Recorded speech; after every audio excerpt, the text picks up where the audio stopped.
It happened. The spear is dead. Considering the generally warm reception from warrior mains across the board, including the more speaking, that spear received on launch, it is hard to wrap your head around the idea that it might be completely phased out of the use less than 2 months after release. But it happened. A complete development failure have concluded, and it is time we talk about it like the civilized people we aren't.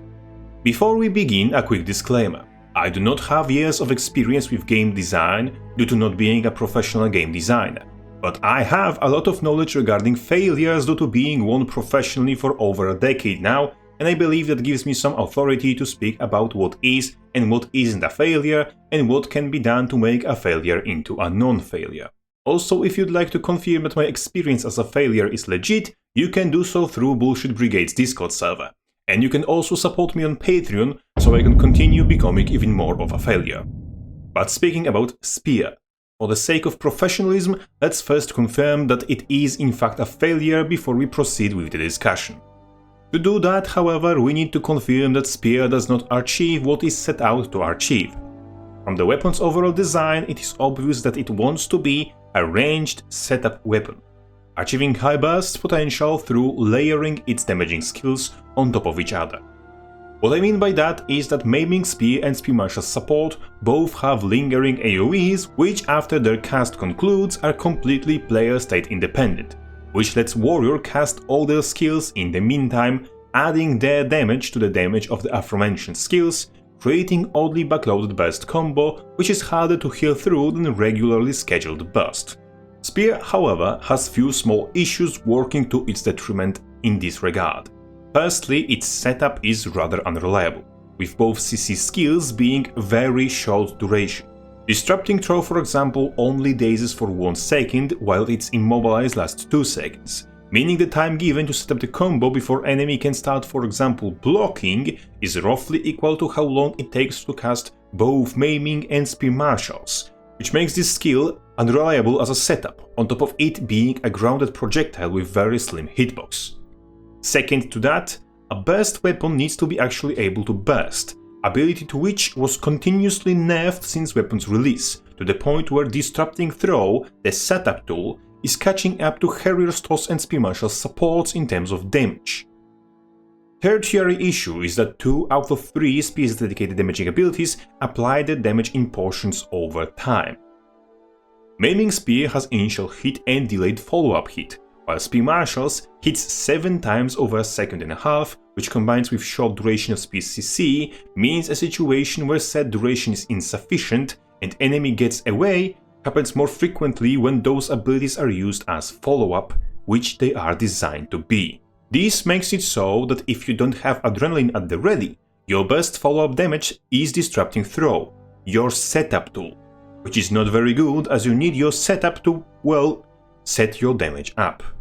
And the final problem, which is a direct effect of post-release balancing, is that Spear lacks defensive backbone to stay in a fight and fish for those setups.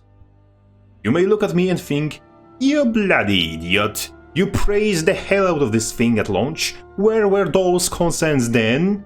And that would be a valid critique on your part.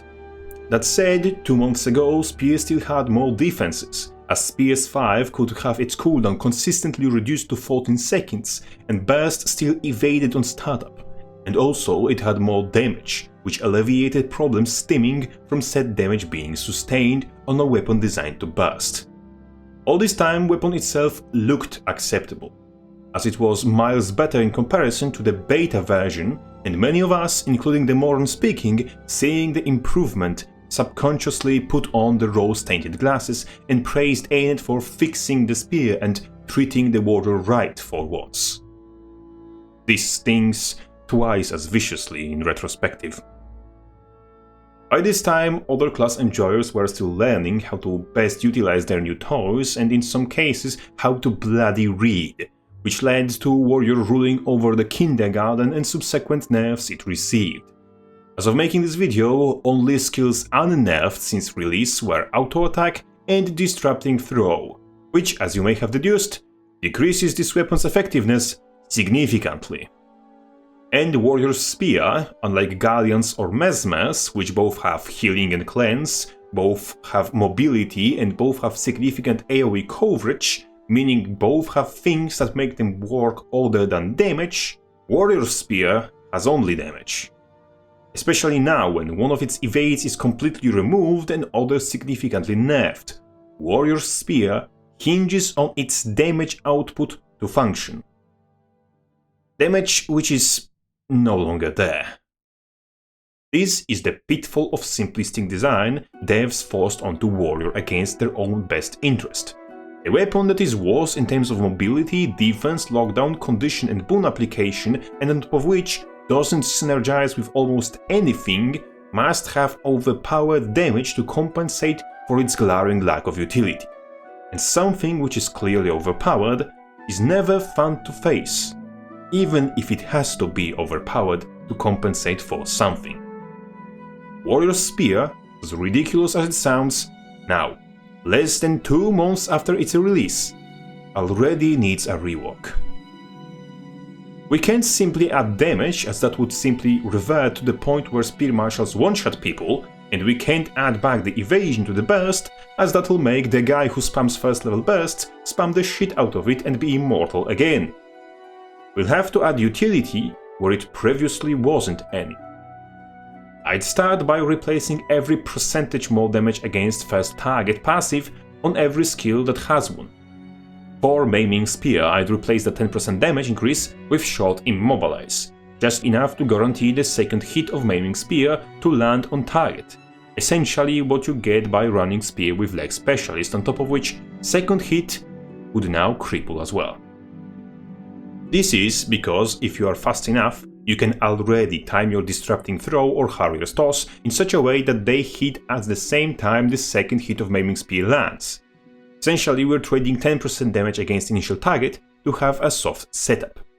And this makes it so our Disrupting Throw turns itself from setup tool to combo extender. We'd be fishing for hits with a skill on shorter cooldown and simply hint confirming them once we land one, instead of having to thread the needle with a lengthy cooldown or bait out engage from the enemy for either of our setups to work, essentially making the weapon more consistent. Secondly, I'd make Spear Marshal's support eligibility check into a ground-targeted AoE the size of Maiming Spears and with the same damage. Another one. I know. Initial hit of the AoE would replace existing eligibility check this ability performs and would damage and reveal all targets hit, and launch spears after all of them. For all targets other than first, that would be 2 seconds of reveal and 3 spears, less than half of what Spear Marshals currently does, while the target closest to the center would be hit with whole 4 seconds of reveal and full barrage of spears. If no targets are hit, spears simply bombard the target area, dealing damage to whatever gets inside, but don't track anything at all. You may consider this a buff, and yes, situationally it could be considered that, but as other skills in this concept, Spear Marshal would no longer deal bonus damage to initial target, making this version still roughly as damaging as the current one. What's more important in this concept is the ability to hit stealth foes and higher total count of possible hits, improving Spear's adrenaline generation by a large margin. Not to mention, ability to cast it in an area, for example stairway, doorway or other choke point, will allow for strategic area denial, and the initial hit being a legit AoE would allow Spear Marshals to target, for example, guards on walls in World v World, and would prevent issues related to high ground and finically line of sight detection in general. Next in line, I'd make Spear Swipe into 2 parts as a sequence skill. First skill would be a simple leap, akin to Ranger's Spear 4 but with smaller area of impact, the size of what Sundering Leap has. Let's name that a Skirmisher's Leap for now.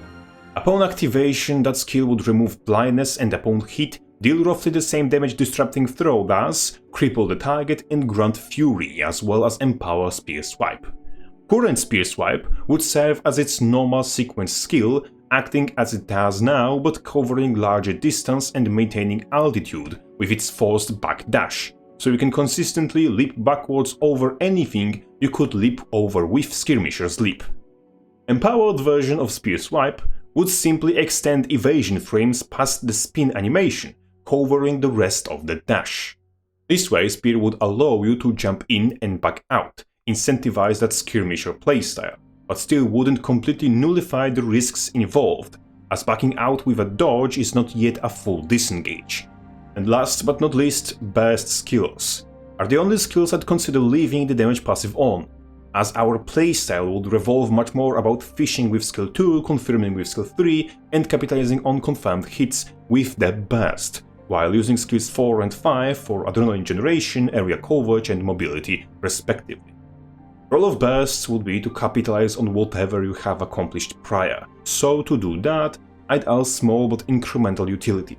Harrier Toss would make you move faster while in the air, and ignore movement speed reductions, whether that's from conditions or simply moving backwards, so you can control spacing better and dance a little more with foes who spam movement impairments. While Throw, on the other hand, no longer prevents casting of other skills for its duration, so you can still toss your spear skills or boost charge the unfortunate sucker you're currently turning into a pincushion. To top it all off and add some flexibility and some trait interactions, I'd put one stack of bleeding application on skills 1 and 2, as it makes sense for the projectile that turns into AoE shrapnel and one with maiming literally in name to apply at least some bleeding. In Disrupting Throw, the one that pierces right through the suckers, will apply one stack of Torment.